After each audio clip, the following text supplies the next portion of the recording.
एक सेवायक 180 फीट की ऊंचाई पर चढ़ता है, यह दीप महादेव को अर्पित करने के लिए। यह अनोखी परंपरा है ओडिशा के महाशिवरात्रि की। शिवरात्रि एक ऐसा त्योहार जो आज तक रहस्यमय है। इससे जुड़ी है कई कथाएं। यह फाल्गुन महीने के कृष्ण पक्ष की चतुर्दशी तिथि को मनाई जाती है, जो कि साल की सबसे गहरी रात होती है। कुछ पुराणों के अनुसार इस रात महादेव और मां पार्वती का विवाह हुआ था। मानना यह भी है कि इस दिन समुद्र मंथन हुआ। महादेव ने हलाहल को पीके अपने कंठ में रोक लिया और बन गए नीलकंठ। तीसरी कथा कहती है यही वो रात थी जब महादेव लिंग के रूप में प्रकट हुए थे। लेकिन इन सब कथाओं में एक सच्चाई अपरिवर्तित रहती है। इस रात को जब आप जाग कर कठोर तपस्या करते हैं तो आपको महादेव की अनुभूति होती है। और यही वजह है कि ओडिशा में यह रात मनाया जाता है कुछ अलग तरीके से। आइए चलते हैं भुवनेश्वर का लिंगराज मंदिर। लिंगराज क्योंकि यहां स्थापित है लिंगों के राजा, और यहीं मनाई जाती है ओडिशा की सबसे भव्य महाशिवरात्रि। इस दिन होता है शिव अभिषेकम, जो 4 प्रहर में बटे होते हैं। इस दौरान सेवायक लिंग पिट की शुद्धि करते हैं पानी और पंचामृत से।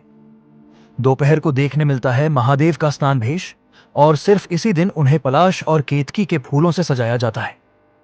फिर शाम को होती है संध्या आरती, जहां देखने को मिलता है एक अद्भुत नीति, हरिहर भेंट।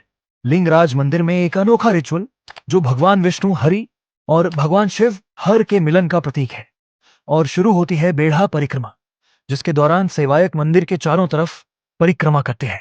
इस दौरान भक्त पूरी रात अखंड दीप लगा के, निर्जल व्रत करके, जमीन पर बैठ के जागरण करते हैं, ताकि दीपक के लौ में उनकी सारी नेगेटिविटी खत्म हो जाए और उन्हें डिवाइन प्रेजेंस का एहसास हो। लेकिन इस दिन एक विशेष परंपरा होती है। महादीप परिक्रमा के बाद 180 फीट की ऊंचाई में एक सेवायक चढ़ता है, हाथ में महादीप लिए हुए, बिना किसी सहारे के। महादीप दर्शाता है सुप्रीम एनलाइटमेंट को, और इस महादीप का शिखर पर पहुंचना संकेत करता है कि भक्त अब अपना कठिन उपवास तोड़ सकते हैं, क्योंकि महादेव के रिचुअल समाप्त हो चुके हैं। और इसी के बाद ओडिशा के सारे शिव मंदिर में दीप उठता है और जागरण की शुरुआत होती है। यही है ओडिशा के महाशिवरात्रि की खासियत।